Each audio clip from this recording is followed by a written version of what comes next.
எல்லாருக்கும் வணக்கம். இந்த வீடியோ பதிவில் நம்ம என்ன பார்க்க போகிறோம்னு பார்த்தீங்கன்னா ஃபிசிக்ஸ் இயற்பியலில் உங்களோட RRB group D exam, NTPC second ஸ்டேஜில் எஸ்எஸ்சி, சிஹெச்எஸ்எல், சிஜிஎல், எம்டிஎஸ் போன்ற தேர்வுகளில் என்னென்ன ப்ராப்ளம்ஸ்லாம் கேட்பாங்களோ ஸோ அந்த ப்ராப்ளமுக்கு தேவையான இம்பார்ட்டண்ட் ஃபார்முலாஸ் பற்றி தான் இந்த வீடியோ பதிவில் நம்ம பார்க்க போகிறோம். ஸோ உங்களுக்கு ஆல்ரெடி தெரிஞ்சிருக்கும், குரூப் டி எக்ஸாமில் கிட்டத்தட்ட 25 கொஷின்ஸ் வந்து சயின்ஸில் இருந்து கேட்பாங்க.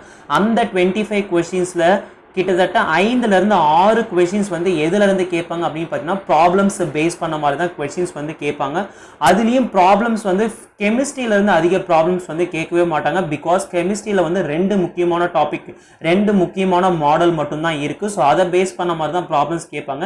கிட்டத்தட்ட 90% ஆஃப் ப்ராப்ளம்ஸ் கொஷின்ஸ் வந்து எதை பேஸ் பண்ணி உங்களுக்கு இருக்கும் அப்படின்னு பார்த்தீங்கன்னா ஃபிசிக்ஸை பேஸ் பண்ண மாதிரி தான் இருக்கும். ஓகேவா? ஸோ அந்த ஃபிசிக்ஸில் என்னென்ன இம்பார்ட்டன்ட் ஃபார்முலாஸ் இருக்குது, ஸோ இந்த ஃபார்முலாலாம் தெரியாமல் நீங்கள் எக்ஸாமுக்கு போகவே கூடாது. கண்டிப்பாக இந்த ஃபார்முலாஸில் இருந்து ரிப்பீட்டடாக கொஸ்டின்ஸ் வந்து கேட்டுகிட்டே இருக்காங்க. ஸோ அந்த மாதிரி ப்ராப்ளம்ஸ் தான், அந்த மாதிரி ஃபார்முலாஸ் தான் இந்த வீடியோ பதிவில் நம்ம படிக்க போகிறோம். நெக்ஸ்ட் வந்து நம்மளோட வெப்சைட் www.tamilvali.online என்ற வெப்சைட்ல ஒரு ஆர்ஆர்பி குரூப் டி எக்ஸாமுக்கு ஃப்ரீ மார்க் டெஸ்ட் வந்து ஒன்று அப்லோட் பண்ணியிருக்கோம். ஸோ வேணுன்றவங்க ஸோ வெப்சைட்ல போயிட்டு ஏதாச்சும் ஒரு ப்ரௌசரில் நம்மளோட வெப்சைட் நேம் டைப் பண்ணிங்கன்னா நம்மளோட வெப்சைட் வந்து ஓப்பன் ஆகும். ஸோ கீழவே ட்ரை நவ் ஃபார் ஃப்ரீ அப்படின்னு இருக்கும். ஸோ புதுசாக நீங்கள் வெப்சைட்டை யூஸ் பண்ணுறீங்கன்னா நீங்கள் ஒரு இமெயில் ஐடி, ஒரு பாஸ்வேர்ட் கொடுத்து ஒரு ரிஜிஸ்டர் பண்ணிக்கோங்க. இல்லை ஆல்ரெடி பெய்டு யூஸராக இல்லை ரிஜிஸ்டர்டு யூஸராக இருந்தீங்கன்னா என்ரோல் ஃபார் ஃப்ரீன்னு இருக்குது பார்த்தீங்களா? ஸோ உங்களோட இமெயில் ஐடி, பாஸ்வேர்ட் கொடுத்து லாகின் பண்ணி அந்த டெஸ்ட்டை நீங்கள் எப்போ வேணால் எழுதிக்கலாம். ஓகேவா? ஸோ ஃப்ரீ மார்க் டெஸ்ட் வந்து உங்களுக்காக தான் நாங்கள் அப்லோட் பண்ணியிருக்கோம். ஸோ வேணுன்றவங்க அக்சஸ் பண்ணிக்கோங்க. அது மட்டும் இல்லாமல் தமிழ்நாட்டிலே முதல் முறையாக நம்ம தான் ஆர்ஆர்பி குரூப் டி எக்ஸாமுக்கு தமிழில் மார்க் டெஸ்ட் வந்து அப்லோட் பண்ணியிருக்கோம். ஸோ உங்களுக்கு ஆல்ரெடி தெரிஞ்சிருக்கும், mark test full and full ஹிந்தியில் தான் அவைலபிளாக இருக்குது, இல்லை இங்கிலீஷில் அவைலபிளாக இருக்குது. தமிழில் முதல் முறையாக நம்ம தான் அப்லோட் பண்ணியிருக்கோம். ஸோ 10 மார்க் செட் வந்து உங்களுக்கு 159 ரூபாய்க்கு கிடைக்குது. ஸோ வேணுன்றவங்க அக்சஸ் பண்ணிக்கோங்க. ஸோ லிங்க் எல்லாத்தையுமே நான் டிஸ்கிரிப்ஷனில் கொடுக்குறேன், நீங்கள் செக் பண்ணிக்கோங்க. ஓகே ஃபைன், நம்ம வீடியோவை ஸ்டார்ட் பண்ணிடலாம்.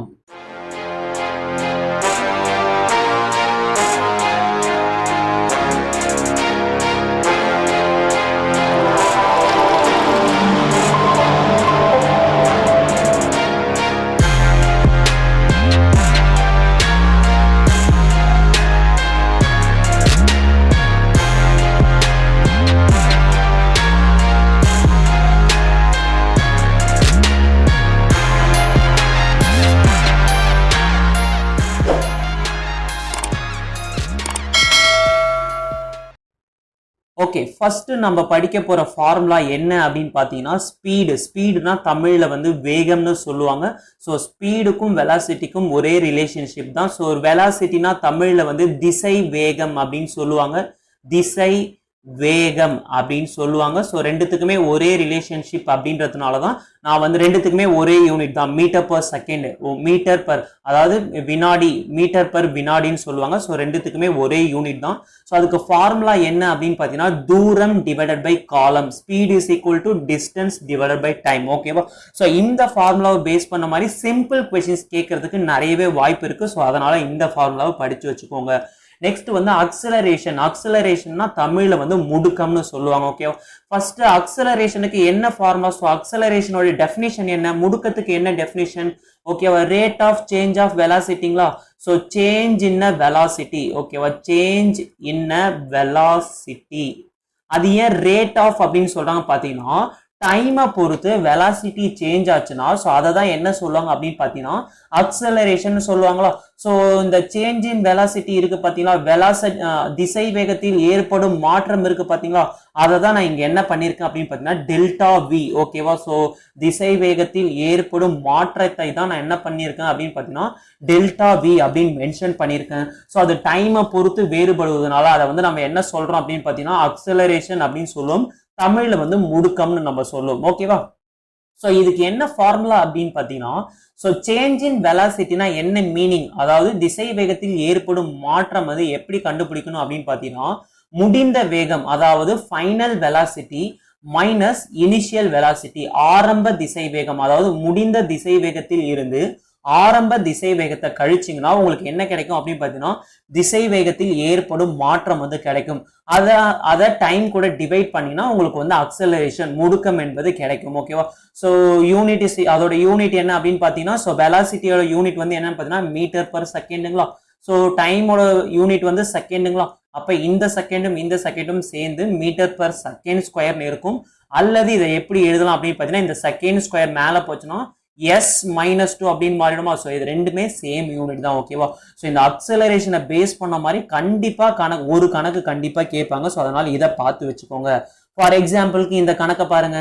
ஸோ m நிறை கொண்ட, அதாவது 150 கிலோகிராம். ஓகேவா? ஸோ 150 கிலோகிராம் நிறை கொண்ட, ஓகேவா, 150 கிலோகிராம் நிறை கொண்ட ஒரு பொருள் அதாவது நிறையுள்ள ஒரு பொருள் 5 வினாடியில் நொடிக்கு 6 மீட்டரில் இருந்து 16 மீட்டர் திசை வேகத்தில் முடுக்கம் அடைகிறது அப்படின்னு சொல்றாங்க. ஓகேவா?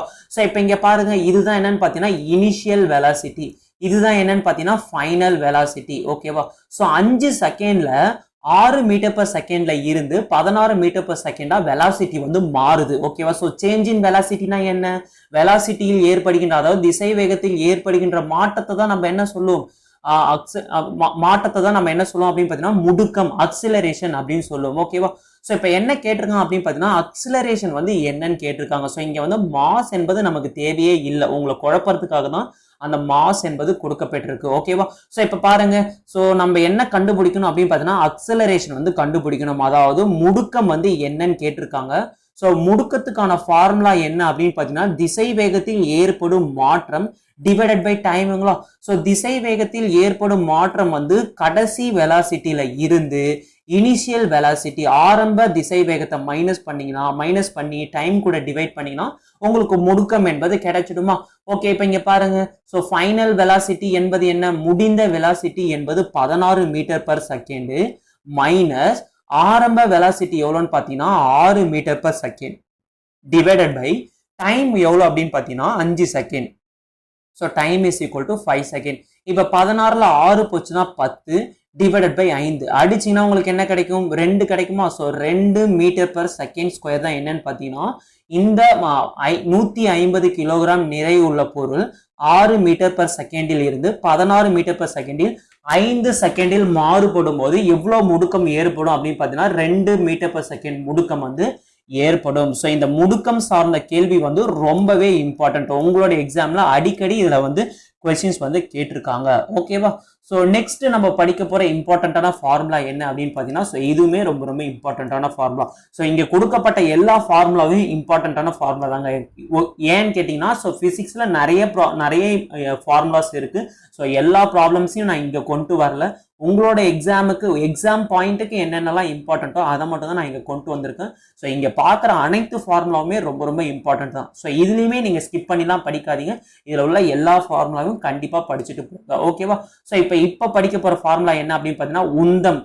தமிழ்ல வந்து உந்தம்னு சொல்லுவாங்க, இங்கிலீஷ்ல வந்து மொமெண்டம் அப்படின்னு சொல்லுவாங்க. ஓகேவா? ஸோ மொமெண்டத்துக்கு என்ன ஃபார்முலா அப்படின்னு பாத்தீங்கன்னா mass into velocity, P is equal to mv அப்படின்னு சொல்லுவாங்க. எம்னா மாஸ், வினா வெலாசிட்டி. தமிழ்ல மாஸ்னா நிறைன்னு சொல்லுவாங்க, வெலாசிட்டினா திசை வேகம் சொல்லுவாங்க. ஸோ மாஸோடைய யூனிட் வந்து என்ன, மாஸோடைய அலகு வந்து கிலோகிராமா, திசை வேகத்தோட யூனிட் என்ன அப்படின்னு பாத்தீங்கன்னா மீட்டர் பர் செகண்டுங்களா, மீட்டர் பர் வினாடிங்களா. ஸோ இது ரெண்டுத்தையுமே சேர்த்தீங்கன்னா கிலோகிராம் மீட்டர் பர் செகண்ட் என்பதுதான் இதனுடைய யூனிட். ஓகேவா? ஸோ நெக்ஸ்ட் ரொம்ப ரொம்ப சிம்பிளான கொஸ்டின், இதெல்லாம் டைரக்டா கொஸ்டின் கேட்பாங்க. ஓகேவா? ஸோ ஒரு பொருளுடைய நிறை கொடுத்துட்டு அந்த பொருள் வந்து இந்த வேகத்துல திசை வேகம் அடைகிறது எனில் அந்த பொருளில் ஏற்பட்ட உந்தத்தை காண்க, மொமெண்டம் வந்து கண்டுபிடிக்க சொல்லுவாங்க. ஓகேவா? ஸோ ரொம்ப ரொம்ப சிம்பிளான கொஸ்டின்ஸ் தான் கேட்பாங்க, அதனால இதெல்லாம் பார்த்து வச்சுக்கோங்க. ஸோ நெக்ஸ்ட் நம்ம படிக்க போற விதி என்னன்னு பார்த்தீங்கன்னா Ohm's law. So Ohm's law நம்ம 10th ரொம்ப ரொம்ப இம்பார்ட்டன்டான விதி நம்ம படிச்சிருப்போம். ஓகேவா? ஸோ ஓம்ஸ் லா தான் எலக்ட்ரிசிட்டி லெசனுடைய பேஸ் அப்படின்னு சொல்லுவாங்க. ஓகேவா? ஸோ ஓம்ஸ் அதை கண்டுபிடிச்சவர் வந்து ஓம்ஸ் என்ற ஒரு சயின்டிஸ்ட், அதனால அதுக்கு பேர் வந்து ஓம் லா அப்படின்னு வச்சுட்டாங்க. ஸோ இதுக்கு ஃபார்முலா என்ன அப்படின்னு பார்த்தீங்கன்னா V is equal to IR. வினா என்னன்னு பார்த்தீங்கன்னா மின் அழுத்தம்னு சொல்லுவாங்க, ஐனா மின் ஓட்டம்னு சொல்லுவாங்க. ஸோ மின் நூட்டம் கிடையாது, மின்னோட்டம் தமிழ்ல. ஓகேவா? ஸோ ஆர்னா மின் தடை அப்படின்னு சொல்லுவாங்க. ஓகேவா? இப்போ வந்து ஆர் மின் தடை கொண்ட ஒரு சர்க்கியூட்ல ஏதோ ஒரு வோல்டேஜ் ஓகேவா, ஒரு வோல்டேஜ் சோர்ஸ் மின்னழுத்த வேறுபாடுல கனெக்ட் பண்றாங்க. ஸோ இந்த சுற்றுல பாய்கின்ற மின்னோட்டம் வந்து ஐனா, ஸோ ஓம்ஸ் விதிப்படி இதுல என்ன ரிலேஷன் சொல்லலாம் அப்படின்னு பாத்தீங்கன்னா V is equal to IR அப்படின்னு சொல்லலாம். ஸோ இதுல இருந்து R எப்படி கண்டுபிடிப்பீங்க, R is equal to V divided by I சொல்லலாமா, அல்லது இதுல கரண்ட் மட்டும் என்ன சொல்லுவீங்க, current is equal to V divided by R சொல்லுவீங்களா. ஸோ கொஸ்டினுக்கு தகுந்த மாதிரி ஃபார்முலாவை நீங்க மாத்தி அமைச்சுக்கணும் ஓகேவா. ஸோ இதோட யூனிட் எவ்வளோ, யூனிட் என்னன்னு பாத்தீங்கன்னா ஓம் அப்படின்னு சொல்லுவாங்க. ஸோ இதோட யூனிட் சிம்பிள் வந்து பாத்தீங்கன்னா ஸோ இந்த மாதிரி போடுவாங்க. ஸோ இதோட யூனிட் வந்து ஓம் ஓகேவா. Okay, so next important formula வந்து பவர். ஸோ பவர்னா தமிழ்ல வந்து திறன் அப்படின்னு சொல்லுவாங்க. ஸோ திறன்னா என்ன, ரேட் ஆஃப் டூயிங் எனர்ஜி ஓகேவா. ஸோ டைமை பொறுத்து நம்ம எவ்வளோ எனர்ஜி செய்யறோமோ அதை தான் நம்ம என்ன சொல்லுவோம் அப்படின்னு பார்த்தீங்கன்னா திறன்னு சொல்லுவோம். இது வந்து டெஃபினிஷன். ஸோ இதற்கான ஃபார்முலா என்ன அப்படின்னு பார்த்தீங்கன்னா இந்த வோல்டேஜ் கரண்ட் மின்னழுத்தம் மின்னோட்டத்தை வச்சு கூறுகின்ற ஃபார்முலா என்ன அப்படின்னு பார்த்தீங்கன்னா P is equal to VI அப்படின்னு ஒரு ஃபார்முலா இருக்குங்க. ஸோ இதுதான் என்னன்னு பார்த்தீங்கன்னா பேஸ் ஃபார்முலா. ஸோ இதோட யூனிட் வந்து என்னன்னு பார்த்தீங்கன்னா வாட் அப்படின்னு சொல்லுவாங்க. ஸோ இப்போ பாருங்க நான் ஓம்ஸ் விதி வந்து அப்ளை பண்றேன். ஸோ ஒரு கொஸ்டினுக்கும் தகுந்த மாதிரி ஃபார்முலாவை நீங்க ஆல்டர் பண்ணிக்கணும் ஓகேவா. ஸோ நான் இப்போ என்ன பண்றேன், ஓம்ஸ் விதி என்ன, V is equal to IRங்களா. ஸோ நான் என்ன பண்றேன், நான் V ஓடைய ரிலேஷனை எடுத்துட்டு போயிட்டு இதுல சப்ஸ்டியூட் பண்றேன் ஓகேவா. P is equal to V ஓட ரிலேஷன் என்னன்னு பார்த்தீங்கன்னா IRIங்களா. ஸோ இப்போ இது ரெண்டுத்தையும் மல்டிப்ளை பண்ணா என்ன கிடைக்கும், P is equal to I square R எழுதலாமா. ஸோ இதுவுமே P is equal to VI என்பதும் கரெக்ட் தான், P is equal to I square ஆரும் கரெக்ட் தான். அல்லது நான் இப்ப என்ன பண்றேன், P is equal to VIங்களா, நான் ஐக்கு வந்து என்ன பண்றேன் ஓம்ஸ் விதி அப்ளை பண்றேன். ஸோ I வந்து என்னன்னு பார்த்தீங்கன்னா V டிவைட் பை ஆருங்களா. So I is equal to V divided by R. So இதுல சப்ஸ்டியூட் பண்றேன், P is equal to V into V divided by Rங்களா. ஸோ அப்ப இதை எப்படி சொல்லலாம், V ஸ்கொயர் டிவைட் பை ஆர்னு சொல்லலாமா. அப்போ பவருக்கு என்னென்ன ஃபார்முலாலாம் சொல்லலாம் அப்படின்னு பாத்தீங்கன்னா P is equal to VIன்னு சொல்லலாம், அல்லது I ஸ்கொயர் ஆர்னு சொல்லலாம், அல்லது V ஸ்கொயர் டிவைட் பை ஆர்னு சொல்லலாம் ஓகேவா. ஸோ பவருக்கு இந்த மூணு ஃபார்முலாவையும் நீங்க சொல்லலாம். ஐனா என்னன்னு பாத்தீங்கன்னா கரண்ட் ஓகேவா, இங்கிலீஷ்ல கரண்ட், தமிழ்ல வந்து மின்னோட்டம். வினா இங்கிலீஷ்ல வந்து வோல்டேஜ், பொட்டன்ஷியல் டிஃபரன்ஸ் சொல்லுவாங்க, வோல்டேஜ் சொல்லுவாங்க, மின் அழுத்தம் இல்லைன்னா மின்னழுத்த வேறுபாடுன்னு சொல்லுவாங்க. ஆர்னா வந்து மின் தடை, இங்கிலீஷ்ல வந்து ரெசிஸ்டன்ஸ் அப்படின்னு சொல்லுவாங்க ஓகேவா. Okay, so next important. So இந்த ஃபார்முலாவை பேஸ் பண்ணி கொஸ்டின் பேப்பரே இது இல்லாம கொஸ்டின் பேப்பரே கிடையாது. ஸோ இந்த பொட்டன்ஷியல் எனர்ஜி, கைனெட்டிக் எனர்ஜி கண்டிப்பா இதுல இருந்து கொஸ்டின் இல்லாம உங்களோட கொஸ்டின் பேப்பர் இருக்கவே இருக்காது. கண்டிப்பா இதுல இருந்து ஒரு கொஸ்டின் வந்து கேட்டுருவாங்க. பொட்டன்ஷியல் எனர்ஜில இருந்து ஒரு கொஸ்டின், கைனெட்டிக் எனர்ஜில இருந்து ஒரு கொஸ்டின். ஸோ இப்படியும் கேட்கலாம், இல்ல ரெண்டுமே பொட்டன்ஷியல் எனர்ஜில இருந்து கேட்கலாம், இல்ல ரெண்டுமே கைனெட்டிக் எனர்ஜில இருந்து கேட்கலாம், இல்ல ரெண்டுத்தையும் கம்பேர் பண்ணி ஏதாச்சும் ஒரு கொஸ்டின் ஆச்சு கண்டிப்பா கேட்டுடலாம் ஓகேவா. ஸோ ஃபர்ஸ்ட் பொட்டன்ஷியல் எனர்ஜினா என்ன, நிலை ஆற்றல்னா என்ன. ஸோ பொட்டன்ஷியல் எனர்ஜினா நிலை ஆற்றல் அப்படின்னு சொல்லுவாங்க. அதுக்கப்புறம் வந்து கைனெட்டிக் எனர்ஜினா இயக்க ஆற்றல்னு சொல்லுவாங்க ஓகேவா. ஸோ இதை ரெண்டும் சேர்ந்ததுதான் என்ன சொல்லுவாங்க அப்படின்னு பாத்தீங்கன்னா மெக்கானிக்கல் எனர்ஜி அப்படின்னு சொல்லுவாங்க, இயந்திர ஆற்றல். ஸோ இயந்திர ஆற்றல் is equal to potential energy plus kinetic energy, நிலை ஆற்றல் பிளஸ் இயக்க ஆற்றலை சேர்க்கறது தான் என்னன்னு பாத்தீங்கன்னா இயந்திர ஆற்றல்னு சொல்லுவாங்க ஓகேவா. ஸோ ஏதோ எம் நிறை கொண்ட ஒரு பொருளுங்க. ஸோ ஒரு பொருளுக்கு வந்து எம் நிறை இருக்கு. ஸோ 10 கிலோகிராம் இருக்கலாம், இல்ல ஏதோ ஒரு எம் மாஸ் கொண்ட ஒரு பொருளை நீங்க ஏதோ ஒரு உயரத்துல தூக்கி வைக்கிறீங்கன்னு வச்சுக்கோங்களேன். ஸோ இப்போ ஃபார் எக்ஸாம்பிளுக்கு ஒரு கிரிக்கெட் பாலை எடுத்துட்டு போயிட்டு நீங்க மெத்த மாடி மேல வைக்கிறீங்கன்னா, இல்ல ஏதோ ஒரு உயரத்துல ஓகேவா, ஸோ ஏதோ ஒரு ஹைட்ல நீங்க கொண்டு போயிட்டு வைக்கிறீங்கன்னா, அந்த மாஸ் வந்து நீங்க வைக்கிறீங்கன்னா இந்த பொருளுக்கு வந்து ஒரு எனர்ஜி வந்து இருக்குங்க. ஸோ அந்த எனர்ஜி தான் என்னன்னு பாத்தீங்கன்னா பொட்டன்ஷியல் எனர்ஜி அப்படின்னு சொல்லலாம். ஸோ பொட்டன்ஷியல் எனர்ஜினா என்னன்னு பாத்தீங்கன்னா, ஸோ இதோட மாஸ் வந்து எம், ஏதோ ஒரு உயரத்துல வந்து தூக்கி வைக்கிறாங்க. ஸோ ஜி தான் என்னன்னு பாத்தீங்கன்னா அக்சலரேஷன் டியூ டு கிராவிட்டி அப்படின்னு சொல்லலாம் ஓகேவா. ஸோ கிராவிட்டிக்கு அகைன்ஸ்டா தானே நம்ம மேல தூக்கி வைக்கிறோம். So MGH. ஸோ எம்மோட வேல்யூ வந்து இந்த பொருளோட மாஸ், ஹெச் வந்து எவ்வளவு தூரத்துக்கு நம்ம தூக்கி வைக்கிறோமோ அதுதான் ஹெச். ஹெச்னா உயரம்னு சொல்லுவாங்க. ஜி என்பது constant, acceleration due to gravity, புவி ஈர்ப்பு முடுக்கம்னு சொல்லுவாங்க. ஸோ புவி ஈர்ப்பு முடுக்கத்தோட வேல்யூ எல்லாம் பாத்தீங்கன்னா 9.8 மீட்டர் பர் செகண்ட் ஸ்கொயர்னு சொல்லலாமா. ஓகே, ஸோ இந்த ஃபார்முலா வந்து ரொம்ப ரொம்ப இம்பார்ட்டன்டான விஷயங்க ஓகேவா. ஸோ கொஸ்டின் வந்து டேரக்டாவே கேட்பாங்க ஓகேவா. 10 கிலோகிராம் நிறை கொண்ட ஒரு பொருளை 10 மீட்டர் உயரத்தில் தூக்கி வைக்கப்படுகிறது. 10 மீட்டர் உயரத்தில் வைக்கப்படும் போது அந்த பொருள் பெற்றிருக்கும் ஆற்றலை காண்க. சோ நிலை ஆற்றல்னு மென்ஷன் பண்ண மாட்டாங்க. சோ ஆற்றல் தான் சொல்லுவாங்க. நீங்களே புரிஞ்சுக்கணும். ஏதோ ஒரு பொருள் வந்து ஏதோ m நிறை கொண்ட ஒரு பொருளை நீங்க ஏதோ ஒரு உயரத்துல தூக்கி வச்சீங்கன்னா அந்த பொருளுக்கு வந்து ஒரு விதமான ஆற்றல் இருக்கும். அந்த ஆற்றல் தான் என்னன்னு பாத்தீங்கன்னா நிலை ஆற்றல். ஓகேவா? சோ அதுவே இயக்க ஆற்றல்னா என்ன அப்படின்னு பாத்தீங்கன்னா சோ மூவிங் பாடி. ஓகேவா? சோ காரா இருக்கட்டும் இல்ல பந்தா இருக்கட்டும், எந்த ஒரு பொருள் வந்து மூவ் ஆகுதோ ஏதோ ஒரு வெலாசிட்டியில, ஓகேவா, எந்த ஒரு பொருள் m நிறை கொண்ட ஒரு பொருள் ஏதோ ஒரு திசை வேகத்துல நகருதுன்னா கண்டிப்பா அந்த பொருள் என்ன ஆற்றல் பெற்று இருக்கும் அப்படின்னு பாத்தீங்கன்னா இயக்க ஆற்றலை பெற்றிருக்கும். ஓகேவா? சோ அப்ப இயக்க ஆற்றலுக்கும் பொட்டன்ஷியல் அதாவது நிலை ஆற்றலுக்கும் உள்ள வேறுபாடை வந்து தெரிஞ்சுக்கோங்க. m நிறை உள்ள ஒரு பொருளை ஏதோ ஒரு உயரத்துல தூக்கி வைக்கும் போது அந்த பொருள் வந்து ஒரு வகையான ஆற்றலை பெற்றிருக்கும். அந்த ஆற்றல் தான் நிலை ஆற்றல் அப்படின்னு படிச்சோம்.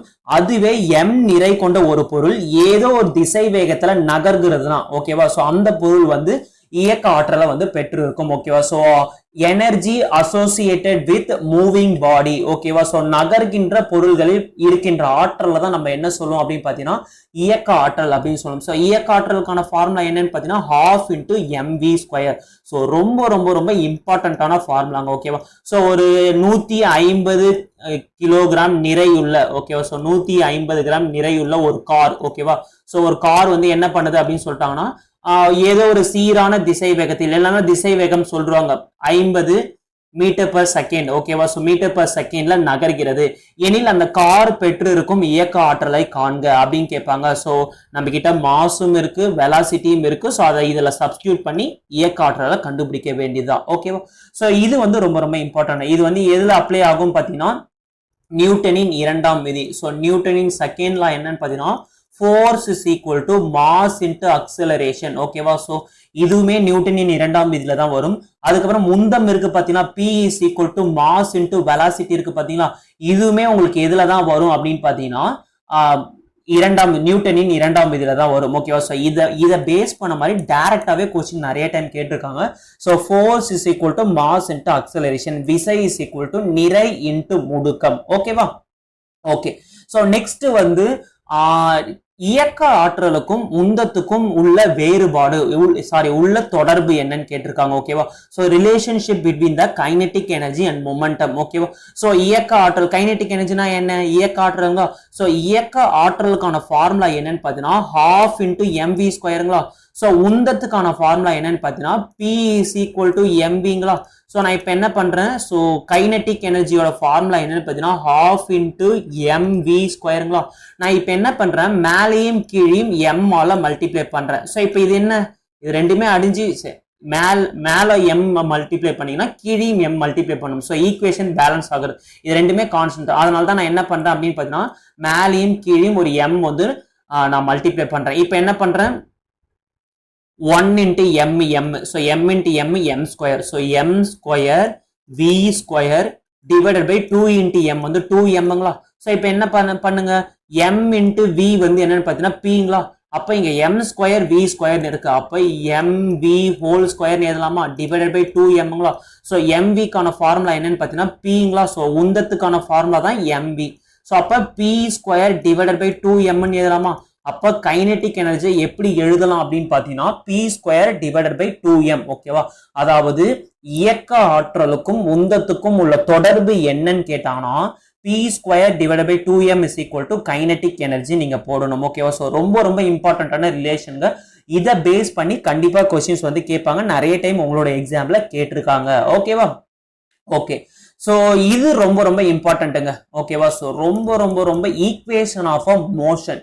நீங்க மோஷன் லெசன் படிக்கும்போது சோ இயக்கம் அப்படின்னு ஒரு லெசன் நீங்க படிப்பீங்க. மெஷர்மெண்ட்ஸ்க்கு அடுத்தது ரெண்டாவது லெசன் பிசிக்ஸ்ல நீங்க என்ன படிப்பீங்க அப்படின்னு பாத்தீங்கன்னா மோஷன் லெசன் படிப்பீங்க. இதுலதான் நியூட்டனின் 3 விதிகள் படிப்பீங்க, கெப்லரோட விதிகள் படிப்பீங்க, அதுக்கப்புறம் ஈக்குவேஷன் ஆஃப் எ மோஷன். ஓகேவா? சோ எங்கெங்கெல்லாம் இதை அப்ளை பண்ணலாம், இது ரொம்ப ரொம்ப இம்பார்ட்டன்ட். மோஷன் லெசன்ல இருந்து கண்டிப்பா கொஸ்டின் வந்து கேட்பாங்க. சோ ரொம்பவே பிராக்டிக்கலான கொஸ்டின்ஸ்லாம் இந்த ஈக்குவேஷன்ல இருந்து கேட்பாங்க. ஓகேவா? சோ மொத்தமா 3 ஈக்குவேஷன் இருக்குங்க. சோ 3 ஈக்குவேஷனுமே ரொம்ப ரொம்ப இம்பார்ட்டன்ட். இந்த 3 ஈக்குவேஷனையும் நீங்க தெரிஞ்சு வச்சுக்கணும். எந்த மாதிரி ப்ராப்ளம்ஸ்க்கு எந்த ஈக்குவேஷன் அப்ளை பண்றதுங்கிறது கண்டிப்பா உங்களுக்கு தெரிஞ்சிருக்கணும். ஓகேவா? சோ இது வந்து ஈக்குவேஷன் ஆஃப் ஃபர்ஸ்ட் மோஷன். ஓகேவா? சோ இது வந்து முதல் இயக்க சமன்பாடு v is equal to u plus at. இது வந்து இயக்க இரண்டாவது சமன்பாடு s is equal to ut plus half at square. ஓகேவா? சோ இது வந்து இயக்க சமன்பாடின் மூன்றாவது விதி என்ன, மூன்றாவது சமன்பாடு என்னன்னு பாத்தீங்கன்னா v square is equal to u square plus 2as. ஓகேவா? சோ இந்த மூணு ஃபார்முலாவும் நீங்க தெரிஞ்சு வச்சுக்கணும். இந்த மூணு ஃபார்முலாவும் எங்கெங்கெல்லாம் உங்களுக்கு தேவைப்படுதோ அதை வந்து நீங்க தான் அப்ளை பண்ணணும். ஓகேவா? சோ நீங்க நிறைய பிராக்டிஸ் வந்து இதுல எடுத்துக்கணும். ஓகேவா? ஓகே, சோ யூனா என்னன்னு பாத்தீங்கன்னா இனிஷியல் வெலாசிட்டி, ஆரம்ப திசை வேகம் அப்படின்னு சொல்லுவாங்க. வீனா என்னன்னு பாத்தீங்கன்னா முடிந்த திசை வேகம், ஃபைனல் வெலாசிட்டி அப்படின்னு சொல்லுவாங்க. அதுக்கப்புறம் எஸ்னா என்னன்னு பாத்தீங்கன்னா ஒவ்வொரு இடத்துக்கும் ஒவ்வொரு மாதிரி மாறும். ஸோ டிஸ்பிளேஸ்மெண்ட்னு சொல்லலாம், இடப்பெயர்ச்சின்னு சொல்லலாம், இல்ல உயரம்னு சொல்லலாம், இல்ல தூரம்னு சொல்லலாம், எப்படி வேணா சொல்லலாம். எஸ் என்பது என்னன்னு பாத்தீங்கன்னா ஏதோ ஒரு தூரத்தை, ஏதோ ஒரு லென்த்தை வந்து குறிக்கிறது தான் என்னன்னு பாத்தீங்கன்னா எஸ். ஓகேவா? இந்த டீனா என்னன்னு பாத்தீங்கன்னா டைம் பீரியட், காலம் தான் நம்ம டீன்னு சொல்லுவோம். ஓகேவா? ஏனா என்னன்னு பாத்தீங்கன்னா புவி ஈர்ப்பு முடுக்கம் அப்படின்னு சொல்லுவோம். அக்சலரேஷன் டியூ டு கிராவிட்டி, அதை தான் நம்ம என்ன சொல்லுவோம் பாத்தீங்கன்னா ஏ அப்படின்னு சொல்லுவோம். ஸோ அதோட வேல்யூ எவ்வளோ அப்படின்னு பாத்தீங்கன்னா 9.8 மீட்டர் பர் செகண்ட். ஓகேவா? சோ இப்போ வந்து சொல்லுவாங்க கொஸ்டின்ல வந்து மென்ஷன் இந்த ஹிண்ட்டை மட்டும் நல்லா ஞாபகம் வச்சுக்கோங்க. ஓகேவா? So body starts with initial velocity அப்படின்ற மாதிரி மென்ஷன் பண்ணிருப்பாங்க. சோ ஆரம்ப திசை வேகத்தில் பொருளானது நகர்கிறது அப்படின்னு சொல்லிட்டாங்கன்னா u is equal to நீங்க 0 எடுத்துக்கணும். ஓகேவா? அதுக்கப்புறம் கொஸ்டின் வந்து சொல்லுவாங்க. ஓகேவா? ஆரம்ப திசை வேகம் என்பது 0 நீங்க எடுத்துக்கணும். அதுக்கப்புறம் இந்த செகண்ட்ல இவ்வளவு ஃபைனல் வெலாசிட்டி வந்து கிடைக்குது, எனில் தூரம் என்னன்னு கேட்பாங்க. அப்ப எந்த ஈக்குவேஷன் ஆஃப் மோஷன் வந்து யூஸ் பண்ணலாம் அப்படின்றத நீங்க தான் யோசிச்சு போடணும். ஓகேவா?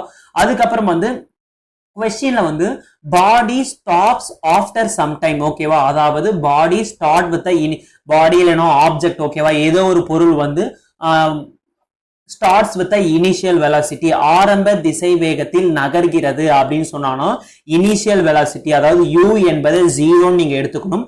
அதுக்கப்புறம் ஒரு பொருளானது ஒரு குறிப்பிட்ட டைம் கழிச்சு நிக்குது அப்படின்னு சொல்லிட்டாங்கன்னா பாடி ஸ்டாப்ஸ் ஆஃப்டர் சம் டைம் அப்படின்னு சொன்னாங்கன்னா நீங்க ஃபைனல் வெலாசிட்டி, அதாவது கொஞ்ச நேரம் கழிச்சு பொருளானது நின்னு போச்சு. ஓகேவா?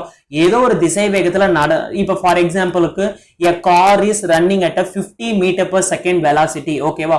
சோ ஒரு கார் வந்து 50 மீட்டர் per second திசை வேகத்துல வந்து நகர்கிறது. அப்ப இனிஷியல் வெலாசிட்டி u வந்து நீங்க என்ன எடுத்துக்கணும் அப்படின்னு பார்த்தா 50 மீட்டர் per second. ஓகேவா? ஒரு 5 செகண்ட் கழிச்சு after 5 second car has been stopped அப்படின்னு சொல்றாங்க. ஓகேவா? ஒரு 5 நொடிகளில் கார் ஆனது நிறுத்தப்படுகிறது அப்படின்னா 5 செகண்ட் கழிச்சு time is equal to 5 second சொல்லிட்டாங்க, நிறுத்தப்படுகிறது. அப்போ ஃபைனல் வெலாசிட்டி என்பது 0ங்களா? அப்ப u என்பது 50 மீட்டர் per செகண்ட், v என்பது 0, டைம் என்பது 5. எனில் அந்த கார் அடைந்த இடப்பெயர்ச்சியை காண்க. சோ அந்த கார் வந்து அந்த 5 செகண்ட்ல எவ்வளவு டிஸ்பிளேஸ்மெண்ட் ஆகிருக்கும்னு கேக்குறாங்க. அப்ப எஸ் என்பது கேக்குறாங்களா? அப்போ இனிஷியல் வெலாசிட்டி இருக்கு, டைம் இருக்கு, எஸ் தான் நமக்கு வேணும். இப்ப இது மூணுத்தையும் கம்பேர் பண்ற மாதிரி நமக்கு என்ன ஈக்குவேஷன் ஆஃப் மோஷன் இருக்கு? S is equal to u t plus half a t ஸ்கொயர்னு ஒரு ஃபார்முலா இருக்குங்களா? சோ எஸ் என்பது என்னன்னு பாத்தீங்கன்னா டிஸ்பிளேஸ்மெண்ட், u என்பது என்னன்னு பாத்தீங்கன்னா இனிஷியல் வெலாசிட்டி. இனிஷியல் வெலாசிட்டி தான் நம்ம என்ன கொடுக்கணும் அப்படின்னு பாத்தீங்கன்னா 50 மீட்டர் per செகண்ட்னு கொடுப்போம். சோ டைம் என்பது என்னன்னு பாத்தீங்கன்னா 5 செகண்ட் நம்ம இங்க கொடுத்துக்கணும். So acceleration due to gravity வந்து 9.8 மீட்டர் per செகண்ட்னு கொடுத்துருவீங்க. சோ டைம் என்பது இங்கேயும் 5 செகண்ட் ஸ்கொயர்னு கொடுத்துருவீங்க. ஓகேவா? சோ இனிஷியல் ஃபைனல் வெலாசிட்டி என்பது 0, அது நமக்கு தேவையே இல்லை. சோ இப்போ நம்ம டேரக்டாவே எல்லா வேல்யூமே அப்ளை பண்ணி நீங்க என்ன கண்டுபிடிக்கலாம் அப்படின்னு பாத்தீங்கன்னா எஸ் என்பது நீங்க கண்டுபிடிக்கலாம். ஓகேவா? சோ இந்த இடத்துல நான் சொல்றேன் சைன் கன்வென்ஷன் என்பது நமக்கு ஒண்ணு தேவைப்படும். அது எப்ப தேவைப்படும் அப்படின்னு பாத்தீங்கன்னா இப்போ நீங்க ஒரு பொருளை கிரவுண்ட்ல இருந்து, ஓகேவா? சோ ஒரு பொருளை கிரவுண்ட்ல இருந்து மேல தூக்கி போடுறீங்க. ஓகேவா? சோ கிராவிட்டிக்கு அகைன்ஸ்டா பொருளை வந்து நீங்க தூக்கி போடுறீங்க. அல்லது ஏதோ ஒரு டவர்ல இருந்து நீங்க டவர்ல வந்து நிக்கிறீங்க, அந்த டவர்ல இருந்து ஒரு பாலை வந்து நீங்க கீழே போடுறீங்க. இதுக்கு என்ன சொல்லுவாங்க அப்படின்னு பாத்தீங்கன்னா ஃப்ரீ ஃபால் அப்படின்னு சொல்லுவாங்க. ஓகேவா? சோ பொருள் வந்து கீழே போடுறது, பொருளை வந்து மேல தூக்கி போடுறது. ஓகேவா? சோ இதுக்கு வந்து கிராவிட்டிக்கு அகைன்ஸ்ட்ல நீங்க தூக்கி போறீங்க. ஓகேவா? சோ கிராவிட்டி என்பது against the gravity, already gravity என்பது இங்க இருக்குன்னா சோ மைனஸ்ல வரும். கீழே போடும்போது அப்ப கிராவிட்டி என்பது பிளஸ் வருமா? ஓகேவா? சோ இந்த கிராவிட்டிக்காக நம்ம என்ன பண்றோம் அப்படின்னு பாத்தீங்கன்னா ஒரு சில இடத்துல ப்ராப்ளம் சால்வ் பண்றதுக்கு ரொம்பவே கன்ஃபியூஷன் வந்து இருக்கும். ஓகேவா? அதுக்காக தான் நம்ம என்ன யூஸ் பண்றோம் அப்படின்னு பாத்தீங்கன்னா சைன் கன்வென்ஷன் அப்படின்னு ஒன்று யூஸ் பண்றோம். ஓகேவா? சோ ஒரு பொருளை நீங்க மேல தூக்கி போடும்போது கிரவுண்ட்ல இருந்து ஒரு பொருளை நீங்க மேல தூக்கி போடும்போது டிஸ்பிளேஸ்மெண்ட் வந்து எப்படி இருக்கும் அப்படின்னு பாத்தீங்கன்னா, அதாவது தூரம் என்பது இந்த இடப்பெயர்ச்சி இருக்கு பாத்தீங்கன்னா, இந்த இடப்பெயர்ச்சியானது எப்படி இருக்கும் பாத்தீங்கன்னா பாசிட்டிவா இருக்கும். வெலாசிட்டி, ஸோ இனிஷியல் வெலாசிட்டியா இருந்தாலும் சரி, ஃபைனல் வெலாசிட்டியா இருந்தாலும் சரி, வெலாசிட்டி என்பதும் ஒரு பொருளை நீங்க மேல தூக்கி போடுறது பாசிட்டிவா தான் இருக்கும். கிராவிட்டி என்பது ஒரு பொருளை மேல தூக்கி போடும்போதும் சரி, இல்லை ஏதோ ஒரு உயரத்துல இருந்து பொருளை வந்து டிராப் பண்ணும்போதும் சரி, கிராவிட்டி என்பது ரெண்டுத்துக்குமே நெகட்டிவ் தான். ஓகேவா? ஃபார் போத் கேஸ் ரெண்டு வகையான முறைக்குமே வந்து பாலை வந்து மேல தூக்கி போடும்போது சரி, பாலை வந்து நீங்க கீழே டிராப் பண்ணும்போது சரி, ஃப்ரீ ஃபால்ல டிராப் பண்ணும்போது சரி, ரெண்டுத்துக்குமே நீங்க கிராவிட்டி என்பது எதுல தான் எடுத்துக்கணும் அப்படின்னு பார்த்தீங்கன்னா நெகட்டிவ்ல தான் எடுத்துக்கணும். ஓகேவா? ஸோ வெலாசிட்டி என்பது நெகட்டிவ், டிஸ்பிளேஸ்மெண்ட் என்பது நெகட்டிவ். ஓகேவா? இந்த சைன் கன்வென்ஷன் வந்து உங்களுக்கு புரியலனா ப்ராப்ளம் பார்க்கும்போது வந்து உங்களுக்கு புரியும். ஓகேவா? இப்போ இங்க பாருங்க, ஸோ ஒரு பொருள் a particle is thrown upward at 39.2 metre per second. ஓகேவா? So 39.2 metre per second. ஓகேவா? ஸோ என்ன பண்றாங்க பாத்தீங்கன்னா, கிரவுண்ட்ல இருந்து ஒரு பொருளை ஓகேவா 39.2 மீட்டர் per செகண்ட்ல தூக்கி கடாசுறாங்க. ஓகேவா? 39 மீட்டர் per செகண்ட். இப்ப இந்த வெலாசிட்டியில தான் பாலை வந்து தூக்கி போடுறாங்க. அப்ப இனிஷியல் வெலாசிட்டி u என்பது நமக்கு தெரியுமா, 39.2 மீட்டர் per செகண்ட்ல தூக்கி போடுறாங்க. ஓகேவா? சோ இது வந்து கண்டிப்பா பால் வந்து மேல போகும். கண்டிப்பா ஏதோ ஒரு பாயிண்ட்ல வந்து ஓகேவா, சோ பால் வந்து நின்னு போயிடும். அந்த இடத்துல வந்து ஃபைனல் வெலாசிட்டி என்பது ஜீரோங்களா. ஓகேவா? சோ ஃபைனல் வெலாசிட்டி என்பது particle is thrown upward speed calculate is time. ஓகேவா? இந்த ஃபைனல் பொசிஷனை ரீச் பண்றதுக்கு அது வந்து எவ்வளவு டைம் வந்து எடுத்துக்குச்சுன்னு கேக்குறாங்க. ஸோ டைம் வந்து எவ்வளோன்னு கேட்குறாங்க. ஓகேவா? ஸோ இப்போ இந்த இடத்துல பாருங்க, இனிஷியல் வெலாசிட்டி என்பது நமக்கு தெரியும் 32 மீட்டர் per செகண்ட் நமக்கு தெரியும். ஃபைனல் வெலாசிட்டி கண்டிப்பா ஏதோ ஒரு பொசிஷன்ல பால் போய் ரீச் ஆக போகுது. அப்போ அந்த ஃபைனல் வெலாசிட்டி என்பது ஜீரோ. ஸோ டைம் என்பது நம்ம கண்டுபிடிக்கிறோம். ஓகேவா? ஸோ இது மூணுத்தையும் கம்பேர் பண்ற மாதிரி நம்ம கிட்ட என்ன ஈக்குவேஷன் ஆஃப் மோஷன் இருக்கு? ஸோ முதல் ஈக்குவேஷன் ஆஃப் மோஷன் பார்த்தீங்கன்னா v is equal to u plus 18 ஒரு இருக்குங்களா. சோ டைம் என்பது நம்ம கண்டுபிடிக்கலாமா? So acceleration due to gravity தெரியும், இனிஷியல் வெலாசிட்டி இருக்கு, ஃபைனல் வெலாசிட்டியும் இருக்கு. ஓகேவா? சோ இப்போ நான் என்ன பண்ண போறேன் அப்படின்னு பார்த்தீங்கன்னா, வெலாசிட்டி ஒரு பொருளை கிரவுண்ட்ல இருந்து மேல தூக்கி போடும்போது வெலாசிட்டி என்பது என்ன, பாசிட்டிவ்ங்களா. அதுக்கப்புறம் வந்து டிஸ்பிளேஸ்மெண்ட் என்ன, பாசிட்டிவ்ங்களா. கிராவிட்டி என்பது என்ன, நெகட்டிவ்ங்களா. சோ இதுல நான் வந்து சப்ஸ்டியூட் பண்ண போறேன். ஓகேவா? ஸோ வெலாசிட்டி என்பது நமக்கு கண்டிப்பா பாசிட்டிவ் தான். வெலாசிட்டி என்பது கண்டிப்பா நமக்கு பாசிட்டிவ் தான். அக்சலரேஷன் என்பது நமக்கு கண்டிப்பா நெகட்டிவ் தான். ஓகேவா? அக்சலரேஷன் ஏனாலும் ஒண்ணுதான், ஜினாலும் ஒண்ணுதான். ஓகேவா? டைம் என்பது என்ன பார்த்தீங்கன்னா, ஸோ டைம் என்பது அதை பத்தி சொல்லவே இல்லை. ஓகேவா? ஸோ இப்போ சப்ஸ்டியூட் பண்ணுங்க. ஃபைனல் வெலாசிட்டி என்பது ஜீரோவா. ஓகேவா? ஸோ இனிஷியல் வெலாசிட்டி எவ்வளோ அப்படின்னு பார்த்தீங்கன்னா, ஸோ 39.2 மீட்டர் per செகண்டுங்களா. ஸோ இனிஷியல் வெலாசிட்டி எவ்வளோன்னு பார்த்தீங்கன்னா பிளஸ் 39.2 மீட்டர் per செகண்ட். ஓகேவா? ஸோ இதை பாருங்க, கிராவிட்டி என்பது என்ன, -9.8 மீட்டர் per செகண்ட் ஸ்கொயருங்களா. ஸோ நான் என்ன பண்றேன், கால்குலேஷனுக்கு தகுந்த மாதிரி -10 நான் எடுத்துக்கிறேன். ஓகேவா? ஸோ டைம் என்பது தான் நம்ம கண்டுபிடிக்கணும். இப்போ நான் என்ன பண்றேன், இந்த 39 இது அந்த சைடு கொண்டு வந்துடுறேன். ஓகேவா? -39.2 வந்துருமா. இப்ப பாருங்க, ஈக்குவல் டு -10 இந்த மைனஸும் கேன்சல் ஆகிடும். இந்த 10 ஈக்குவலுக்கு அந்த சைடு வந்து போச்சுன்னா 39.2 டிவைடட் பை 10ங்களா.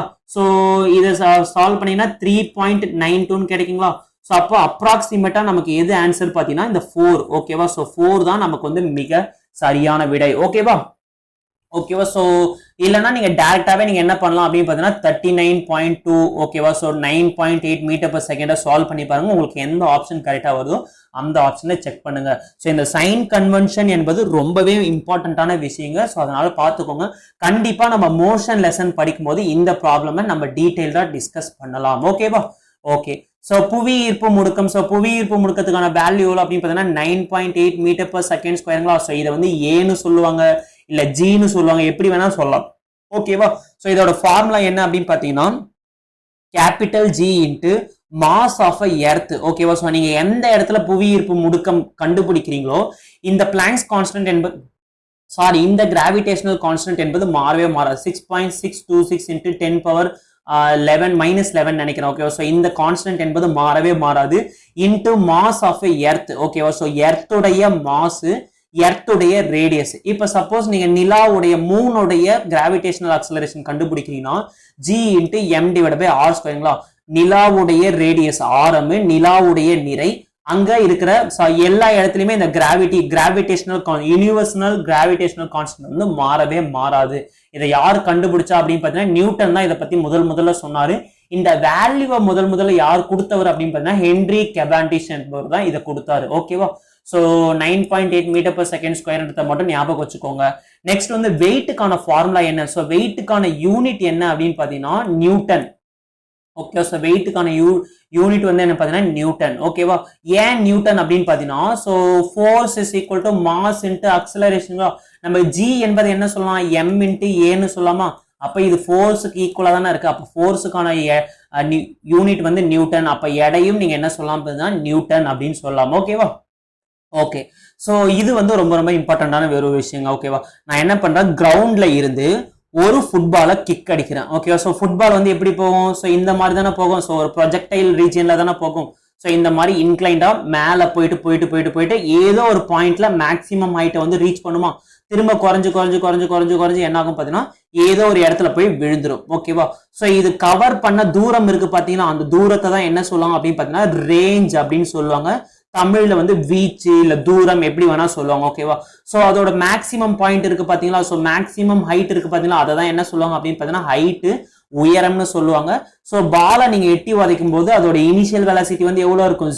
ஜீரோல வந்து உதைப்போம். சாரி, ஜீரோ கிடையாது, ஜீரோன்னு சொல்லக்கூடாது. இப்ப பால் வந்து நான் என்ன பண்றேன் 50 மீட்டர் per செகண்ட்ல நான் உதைக்கிறேன். ஓகேவா? அப்ப யூ என்பது என்ன பாத்தீங்கன்னா 50 மீட்டர் per செகண்ட். ஸோ அந்த பால் போகுது மேக்ஸிமம் ஹைட்டை வந்து ரீச் பண்ணும்.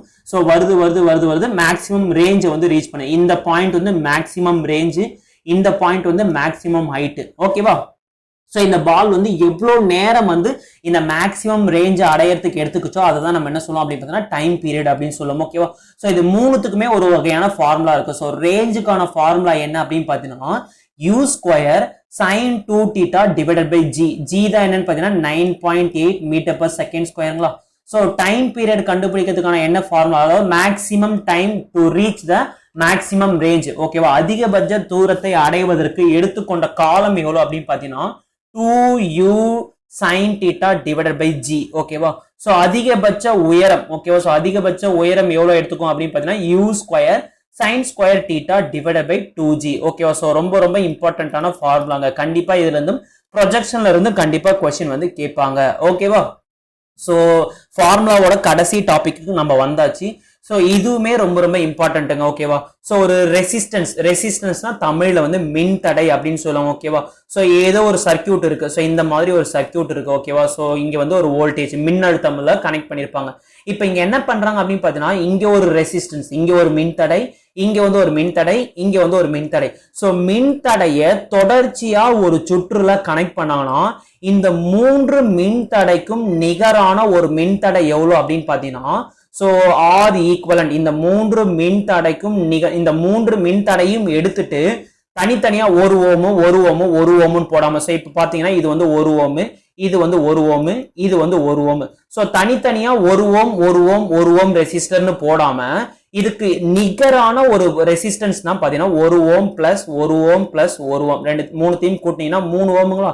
சோ இந்த மூணு ரெசிஸ்டன்ஸையும் எடுத்துட்டு டைரக்டாவே நீங்க என்ன பண்ணலாம் அப்படின்னு பாத்தீங்கன்னா 3 ஓம்ல ஒரு ரெசிஸ்டன்ஸ் வந்து போடலாம். இததான் என்ன சொல்லுவாங்க அப்படின்னு பாத்தீங்கன்னா resistance in a series. Okay, ஒரு மின்தடையானது ஒரு சுற்றில் தொடர்ச்சியாக கனெக்ட் செய்யப்பட்டால் ஓகேவா அந்த மூன்று மின்தடைக்கும் நிகரான ஒரு மின்தடை எவ்வளவுன்னு பாத்தீங்கன்னா அந்த மூன்று மின்தடையும் கூட்டிக்கணும். சோ 2க்கும் மேற்பட்ட எத்தனை மின்தடைகள் தொடர்ச்சியா இருந்தாலும் சரி அந்த மின்தடையை நீங்க கூட்டிக்கணும். அதுவே மின்தடை வந்து பக்க இணைப்புல ஓகேவா சோ இணையா இருக்குது, பக்க இணைப்புல இணையா இருக்கு, பேரலா இருக்கு அப்படின்னு பாத்தீங்கன்னா சோ இங்க என்ன பண்ணும் அப்படின்னு பாத்தீங்கன்னா ரெசிஸ்டன்ஸ் ஆர் ஒரு நிலையான ரெசிஸ்டன்ஸ் கண்டுபிடிக்கிறதுக்கு 1/ல போட்டுக்கணும். Okay 1/R equivalent is equal to 1/R1 reciprocal of a resistance 1 reciprocal of a resistance 2. இப்ப சால்வ் பண்ண உங்களுக்கு என்ன கிடைக்கும்? So R2 plus R1 divided by R1 into R2ங்களா? அப்போ 1R equivalent. ஓகேவா? சோ இப்போ நமக்கு R equivalent R parallel கண்டுபிடிக்கிறதுக்கு நம்ம என்ன பண்ணோம் அப்படின்னு பாத்தீங்கன்னா சோ இது அப்படியே நான் ரெசிப்ரோக்கலா மாத்திக்கிறேன். R equivalent is equal to R1 into R2 divided by R1 plus R2. So ரொம்ப ரொம்ப இம்பார்ட்டன்டான கொஸ்டின். ஓகேவா? இதுக்கு அப்படியே ஆப்போசிட் தான் என்னன்னு பார்த்தீங்கன்னா கெப்பாசிட்டர். இது வந்து மின் தடைங்களா, இது வந்து என்ன சொல்லுவாங்க அப்படின்னு பார்த்தீங்கன்னா மின் தேக்கி அப்படின்னு சொல்லுவாங்க. கெப்பாசிட்டர் என்ன சொல்லுவாங்க அப்படின்னு பார்த்தீங்கன்னா மின் தேக்கி அப்படின்னு சொல்லுவாங்க. இதோட சிம்பிள் வந்து இந்த மாதிரி இருக்கும், கெப்பாசிட்டன்ஸ். ஓகேவா? ஸோ நீங்க பார்த்துருப்பீங்க நிறைய எலக்ட்ரானிக் போர்டு இருந்ததுன்னா எலக்ட்ரானிக் போர்டுல இந்த மாதிரி சின்ன சின்னதா இருக்கும். ஓகேவா? ஸோ இதை தான் என்ன சொல்லுவாங்க அப்படின்னு பார்த்தீங்கன்னா கெப்பாசிட்டர், மின் தேக்கி அப்படின்னு சொல்லுவாங்க. ஓகேவா? சோ அதுவே மின் தடை வந்து எப்படி இருக்கும் அப்படின்னா இந்த மாதிரி இருக்கும். இதோட சிம்பிள் வந்து இப்படி இருக்கும், பட் உங்களுக்கு பாத்தீங்கன்னா இந்த மாதிரி இருக்கும். ஓகேவா? சோ இந்த சைடு ஒரு கம்பி இருக்கும், இந்த சைடு ஒரு கம்பி இருக்கும். இதை தான் என்ன பண்ணிருப்பாங்க அப்படின்னு பாத்தீங்கன்னா ஒரு எலக்ட்ரானிக் போர்டுல வந்து கனெக்ட் பண்ணிருப்பாங்க. இதுவே கெப்பாசிட்டர் வந்து இந்த மாதிரி இருக்கும். ஓகேவா? அதுவே ரெண்டு கெப்பாசிட்டரை சீரியஸ்ல நீங்க கனெக்ட் பண்ணீங்கன்னா அங்க வந்து நம்ம அதுக்கு அப்படியே ஆப்போசிட் ரெசிஸ்டன்ஸுக்கு என்ன படிச்சோமோ அதுக்கு அப்படியே ஆப்போசிட். ஓகேவா? இங்க ரெண்டு கெப்பாசிட்டன்ஸை பேரலா கனெக்ட் பண்ணியிருந்தாங்கன்னா ரெண்டுத்தையும் கூட்டிக்கணும், சீரியஸ்ல கனெக்ட் பண்ணியிருந்தாங்கன்னா ரெண்டுத்தையும் ரெசிப்ரோக்கல் எடுத்து கூட்டிக்கணும். ஓகேவா? சோ ரொம்ப ரொம்ப இம்பார்ட்டன்டான கேள்வி. ஓகேவா? ஃபார் எக்ஸாம்பிளுக்கு இங்க ஒரு கணக்கு பாருங்க. இப்போ இதுக்கு மொத்தமா சேர்த்து ஒரு ஈக்குவலன்ட் ரெசிஸ்டன்ஸ் வந்து என்னன்னு கேட்டிருக்காங்க. இப்போ ஃபர்ஸ்ட் இந்த சர்க்கியூட்ல எவ்வளவு ரெசிஸ்டன்ஸ் கண்டுபிடிப்போம். ஓகேவா? 1/4 பிளஸ் 1/4. ஓகேவா? சோ இதுதான் என்னன்னு பாத்தீங்கன்னா 1/R ஈக்குவலன்ட்டுங்களா. சோ என்ன பண்றேன் 4 4, சோ 4 4 கூட்டினா 8.